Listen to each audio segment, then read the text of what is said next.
Slingshot engaged.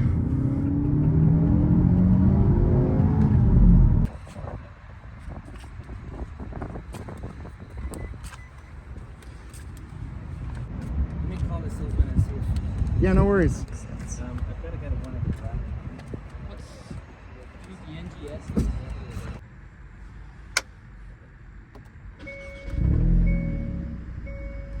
And the exhaust, like it has like pops. So like, you know how like on my Camaro it would like pop? Like this kind of has that. But yeah, this adds more boost to it. Like watch when you put it in like N mode. Yeah, then it kind of like, I don't know how to work it, but yeah, it goes like this way. Both the ends at the same time. And then you take off in space, I don't know.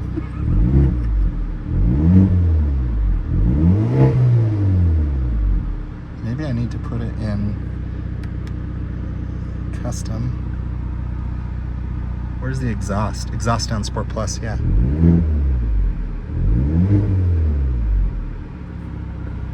it is. Yeah, that's kind of cool. Oh, there you go.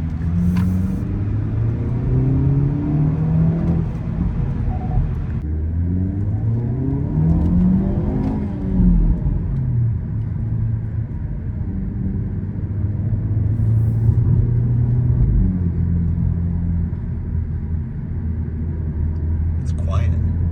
Yeah, it is quiet. You remember how loud my Honda was? Yes. Blue Honda. Oh, this is really quiet. It's almost too quiet in here.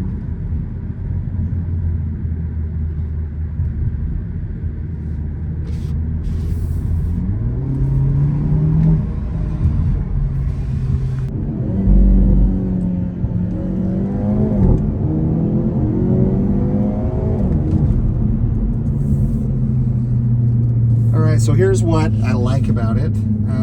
These seats are actually really nice, really comfortable. It drives really quiet, like it's not rough.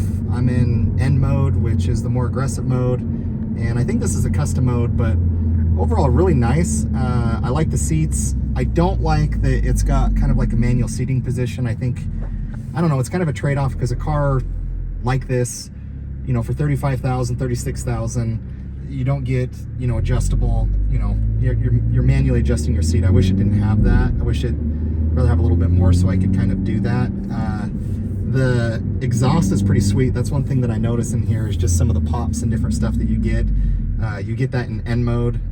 Right here you have the N shift, which I believe adds like 10 horsepower or 10 psi boost, and it does it for a certain amount of time, but it gives you more power during that time, which I think is kind of cool.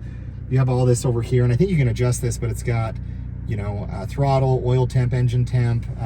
You know, you can do race mode, you can do timers, brake press, 6 bars. I don't know what that is. I'm sure it's something with track, how you can do it.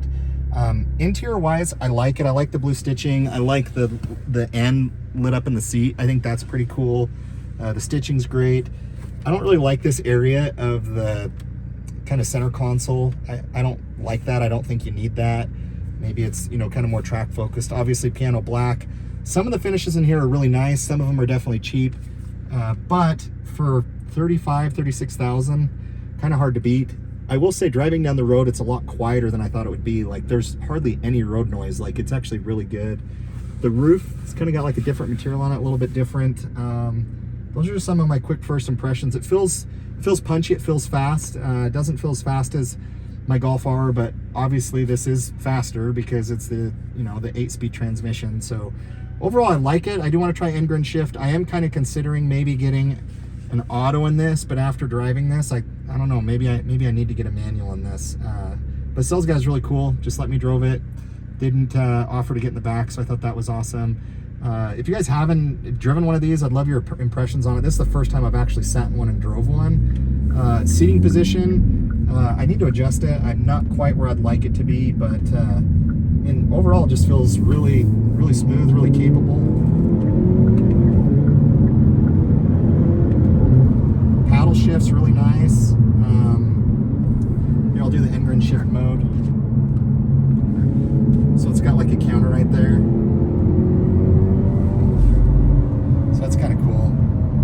basically gives you more power. I think that's, I don't know, maybe it's really gimmicky. I think it's pretty cool, like having kind of your Fast and Furious NOS button that you can kind of push to make it go faster. But overall, I mean, it feels really tight. It feels really nice. I do want to test out the Bose sound system in this.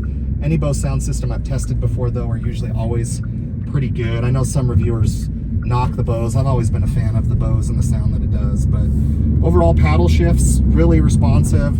It's kind of cool here. You can see your turbo, PSI. You can see torque, which is pretty common, you know, in a lot of different cars. But overall, it goes pretty good. And it actually grips pretty well for a front-wheel drive car. So yeah, this is great. Yeah, I like it. Those are kind of my quick impressions. Alcantara on the door is really nice. Some of the plastic's nice, some of the plastic's cheap. Over here, I'm assuming this is your lights or some, I don't know what this is. Does it even do anything? What is this? I don't know. I guess I should know what this is. I don't know what this is over there, but that's kind of weird. This looks good. This looks good. Yeah, I haven't sat in the back seat, but the seats, kind of the Alcantara, really nice, comfortable. Steering wheel feels good.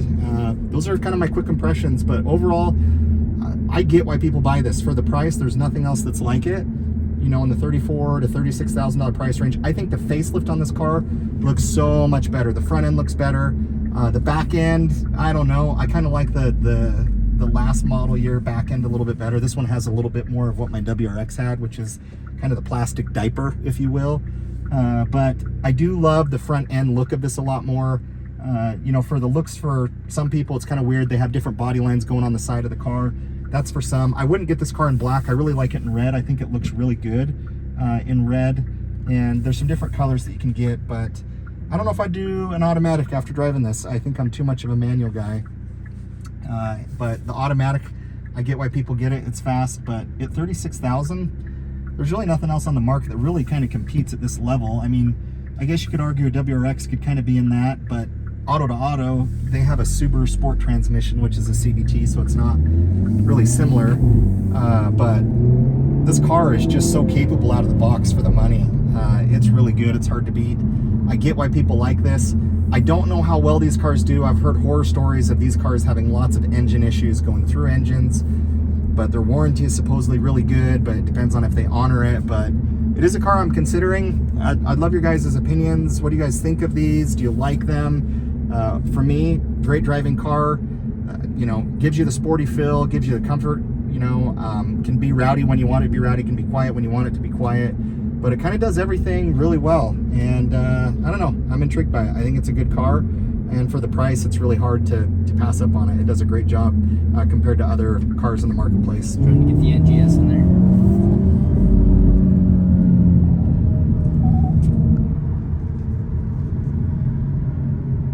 Slingshot engaged.